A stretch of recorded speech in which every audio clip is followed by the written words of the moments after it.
22 अप्रैल 2025 को प्रधानमंत्री नरेंद्र मोदी सऊदी अरब की 2 दिवसीय यात्रा पर जद्दा पहुंचे हैं। इस दौरान सऊदी अरब के मशहूर गायक हाशिम अब्बास ने बॉलीवुड का मशहूर गीत गाते हुए भारतीय प्रवासियों के बीच पीएम मोदी का स्वागत। तू ही मेरी मंजिल है पहचान तुझी से, तू ही मेरी मंजिल है पहचान तुझी से। जो भी जहाँ भी मेरी बुनियाद रहे तू, जो भी जहाँ भी मेरी बुनियाद रहे तू, मेरे आजाद रहे तू, मैं जहाँ रहूँ जहाँ मैं याद रहे तू। पीएम मोदी के विमान को सऊदी अरब के हवाई क्षेत्र में प्रवेश करते ही रॉयल सऊदी एयरफोर्स के F-15 फाइटर जेट्स ने एस्कॉर्ट किया। ये एक खास इशारा था जो दोनों देशों के बीच गहरे रक्षा सहयोग और सम्मान को दर्शाता है। ये पहली बार नहीं है जब सऊदी अरब ने ऐसा स्वागत किया हो, लेकिन ये नज़ारा दोनों देशों के बीच बढ़ती नज़दीकियों को दिखाता है। पीएम मोदी की यह यात्रा क्राउन प्रिंस मोहम्मद बिन सलमान के निमंत्रण पर हो रही है। ये उनकी 2016 और 2019 के बाद तीसरी सऊदी यात्रा है। दोनों नेता भारत सऊदी अरब स्ट्रेटेजिक पार्टनरशिप काउंसिल की दूसरी बैठक की सह अध्यक्षता करेंगे। पीएम मोदी ने अरब न्यूज को दिए गए इंटरव्यू में बताया कि दोनों देश रिफाइनरी और पेट्रोकेमिकल में संयुक्त परियोजनाओं पर काम कर रहे हैं। सऊदी अरामको भारत में गुजरात और आंध्र प्रदेश में रिफाइनरी परियोजनाओं में निवेश की योजना बना रही है।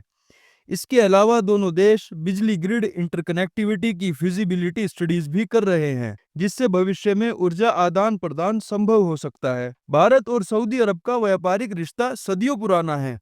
सऊदी अरब भारत का चौथा सबसे बड़ा व्यापारिक साझेदार है और 2023 और 24 में दोनों देशों के बीच व्यापार 43 अरब डॉलर तक पहुंचा।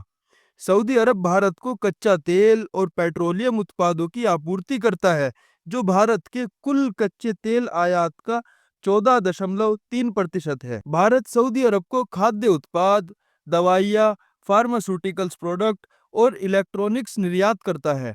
सऊदी अरब में 2700 से ज्यादा भारतीय कंपनियां कार्यरत हैं, जिनका निवेश 2 अरब डॉलर है, जबकि सऊदी कंपनियों ने भारत में 3.5 अरब डॉलर का निवेश किया है। 2019 में स्ट्रेटेजिक पार्टनरशिप काउंसिल की स्थापना ने ऊर्जा, रक्षा और प्रौद्योगिकी में सहयोग को बढ़ाया। सऊदी अरब में 27 लाख भारतीय प्रवासी रहते हैं। 2016 में पीएम मोदी को सऊदी अरब का सर्वोच्च नागरिक सम्मान प्रदान किया गया था। 2023 में क्राउन प्रिंस की भारत यात्रा और G20 शिखर सम्मेलन ने इन रिश्तों को और मजबूती दी।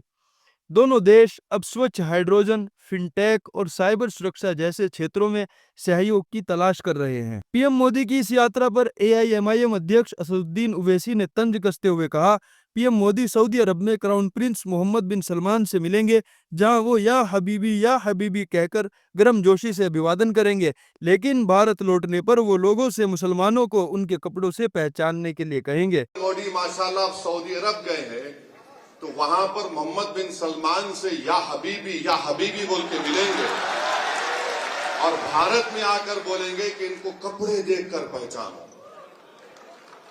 दोस्तों, भारत और सऊदी अरब का यह सहयोग नई ऊंचाइयों को छू रहा है। 6 से अधिक समझौता पत्रों पर हस्ताक्षर होने की उम्मीद है, जो अंतरिक्ष, ऊर्जा, स्वास्थ्य और प्रौद्योगिकी जैसे क्षेत्रों को कवर करेंगे। सऊदी अरब का विजन 2030 और भारत का आत्मनिर्भर भारत अभियान एक दूसरे के पूरक हैं। इसके अलावा हज कोटा जैसे मुद्दों पर भी चर्चा होगी। आपको क्या लगता है, क्या ये कदम भारत सऊदी रिश्तों को मजबूत करेंगे? अपनी राय हमें कमेंट बॉक्स में ज़रूर बताइए। अगर आपको ये वीडियो पसंद आया तो लाइक करें, शेयर करें और हमारे चैनल को सब्सक्राइब करना ना भूलें।